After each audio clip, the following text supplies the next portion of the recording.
오늘은 지난주에 이어서 우리가 예수님의 이적 두 번째 단위를 다루려고 하는데요. 그 중에서도 두 번째, 세 번째 이적인 가다라 축기 사역과 중풍병자 치유 사건인 마태복음 8장 28절부터 9장 8절까지를 함께 묵상하고자 합니다. 예수님께서 풍랑을 잠잠하게 하신 이후에 가다라라고 하는 지역에 도착하셨을 때에 이 귀신 들린 자들을 만나게 되는데 그들의 상태가 매우 심각했다라는 것을 오늘 본문 말씀은 우리에게 알려주고 있습니다. 그들이 몹시 사나워서 사람들이 그 지역을 지나갈 수조차 없는 상황이었다라고 이야기를 하고 있습니다. 그런데 이 귀신 들린 자가 예수님을 만나게 되었을 때에 우리는 아주 신기한 장면이 보여지는 것을 발견할 수 있습니다. 예수님의 제자들도 이때 당시에는 예수님에 대해서 바른 이해를 갖지 않고 있었습니다. 그런데 우리가 앞서 이야기했던 것처럼 사실 우리에게 표현하자면 악한 영, 사탄이라고도 표현할 수 있겠죠. 이런 귀신들이 예수님을 목격했을 때 어떤 모습을 보이고 있느냐? 하나님의 아들이라고 고백하고 있는 거예요. 여기에는 아주 중요한 의미가 있는데 뭐냐? 악한 영들이 예수님 앞에서는 아무런 힘이 없다라는 겁니다. 그리고 이 뒤에 귀신이 예수님을 향해서 뭐라고 말하죠? 때가 이르기 전에 우리를 괴롭게 하려고 여기 오셨나이까?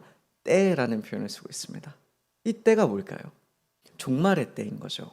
종말의 때에 어떤 일이 일어나죠? 이 종말의 때라 함은 파루시아, 예수님께서 재림하시는 때, 하나님 나라가 이 땅 가운데 완전히 임하여서 우리가 부활의 육신을 가지고 하나님 앞에 완전한 몸으로 그분의 백성으로 서게 될 때 우리에겐 기쁨의 날이죠. 잔치의 날이고.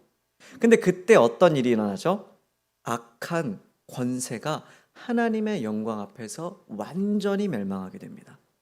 그런데 이 종말의 때에 하나님의 임재가 임해서 악한 세대가 무너져야 하는데 예수님이 오신 거예요. 2000년 전에. 사탄이 질문하는 거죠. 때가 이르기 전인데 왜 나를 괴롭게 하러 오셨습니까? 예수님께서 미리 오셨다라는 것 같은 그런 의미로 우리에게 이 말씀은 무언가를 알려주고 있습니다. 자, 이후 귀신들은 예수님께 자신들을 돼지떼에 들여보내달라고 간구하게 되죠. 예수님께서는 그들을 돼지떼에 들어가게 하십니다.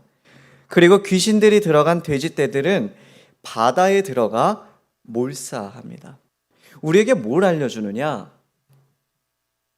예수님이 바로 그런 권세자 되신다라는 거예요.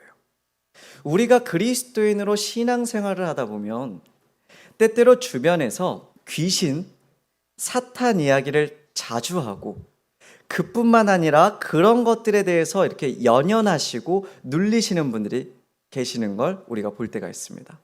오늘 본문 말씀은 우리에게 알려주는 거예요. 사탄의 권세가 언제 무너진다고요? 하나님의 나라가 임재하는 그 순간에 사탄의 권세는 이 땅 가운데서 완전히 멸망합니다.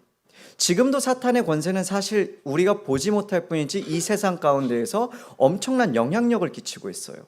그런데 예수님께서 미리 오신 거예요. 하나님의 나라가 도래하시기 전에 우리를 구원하시기 위하여. 그러면서 어떤 일이 일어나게 됐느냐? 하나님의 나라가 임재할 때에 무너져야 하는 사탄의 권세가 그리스도인들 앞에서는 무너진다라는 거예요.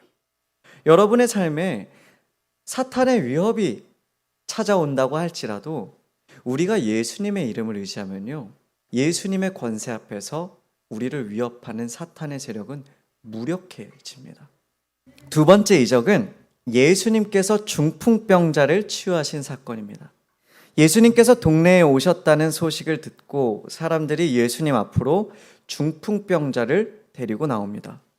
예수님께서는 이 중풍병자를 향해 내가 죄사함을 받았다고 말씀하시죠. 그런데 이때 어떤 일이 일어나죠? 서기관들이 예수님께서 이 중풍병자를 향해 죄 사함을 받았다라는 것을 듣고 신성모독이라며 논쟁을 일으킵니다. 예수님께서는 그들에 대해서 답변을 주시고 곧바로 이 중풍병자를 치유하십니다. 그렇다면 우리는 이 장면 속에서 무엇을 보게 될까요? 방금 전 사건과 마찬가지로 예수님의 권능을 보게 됩니다. 예수님 당시에는 모든 질병과 고통의 원인을 죄라고 바라보았고, 또한 거기에는 이 악의 세력이 주 원인이 된다라고 생각을 했습니다. 그런데 예수님께서 어떻게 하시느냐? 이 죄와 악한 세력으로 인해서 발생하는 질병을 치유하시는 거예요. 그럼 이 안에서 우리는 뭘 발견하게 되는 거죠? 예수님이 바로 악한 세력을 무너뜨리시고 죄의 문제를 해결하시는 권세자이시다라는 것을 우리는 발견하게 되는 겁니다. 그런데 저는 여기서 예수님께서 행하신 치유의 과정을 조금 더 우리가 면밀하게 살펴보면 좋을 것 같다라는 생각이 들었습니다.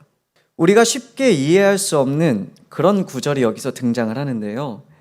그것은 바로 신성모독에 대한 논쟁에서 나타나는 예수님의 말씀입니다. 죄사함을 받았다 하니까 서기관들이 예수님을 향해서 신성모독이다 라고 말을 하는 거예요. 그러니까 예수님께서 뭐라고 말씀하셨느냐? 내 죄사함을 받았다는 말과 일어나 걸어가라 하는 말 중에 뭐가 더 쉽겠니? 라고 하시는 거예요. 이 말씀을 이해하기 위해서는 당시 랍비들의 7대 해석의 원칙 중 하나인 칼 바흐 메르라는 논증 방식을 알아야 됩니다. 더 어려운 걸 함으로써 더 쉬운 건 당연히 내가 할 수 있다라는 걸 보여주는 게 바로 칼 바흐 메르라는 논증 방식입니다. 예수님은 뭐를 의도하고 계신 거죠? 너희가 나에게 죄사한다라는 말을 하는 나를 보고서 너희가 지금 신성모독이라 하는데 인자에게 죄사함의 권능이 있는 것을 너에게 알려주고자 내가 이제 일 하나를 보여주겠다. 너희 지금 이 사람이 치유될 것에 대해서 너희의 능력으로 할 수 없지 않느냐. 봐라. 하시고 중풍병자를 향해서 일어나 내 침상을 가지고 걸어가라. 이걸 볼 때 뭘 보게 되느냐? 그 자리에 있던 모든 사람들이 체험하게 되는 거예요. 저분께 죄사함의 권세가 있구나. 더 어려운 일을 행하심으로써 죄사함의 권세가 있다라는 것을 그들에게 보여주시는 겁니다. 예수님은 바로 이런 분입니다. 우리가 예수님을 믿을 때에 예수님이 나의 구주 되신다. 예수님이 나의 삶의 목자 되시고 그분이 나의 참 주인 되시고 나의 삶의 통치자 되신다라고 우리는 고백합니다. 그리고 또한 이어서 우리는 고백하죠. 예수님은 나의 치료자 되시고 나의 위로자 되시고. 그러나 그 모든 것 안에는 한 가지 아주 중요한 핵심이 들어있습니다. 예수님은 우리를 괴롭게 하는 죄의 문제를 해결해 주시고 우리의 삶을 위협하고 무너뜨리는 악한 세력을 무너뜨려 주시는 분이라는 그러한 의미가 담겨 있는 것입니다. 저와 여러분이 이것을 진정으로 고백했으면 좋겠습니다. 그래서 여러분이 삶 속에서 세상의 유혹으로부터 넘어질 때나 또는 세상의 위협으로부터 두려움 가운데 사로잡힐 때에 이 믿음을 가지고서 예수님을 찾으시는 여러분이 되었으면 참으로 좋겠습니다. 예수님의 이름을 의지해서 하나님 앞에 나아가시고 예수님의 이름을 의지해서 죄사함의 그 권세로 말미암아 내가 깨끗해짐을 믿고 하나님 앞에 담대히 나아가는 그러한 저와 여러분이 되었으면 참으로 좋겠습니다.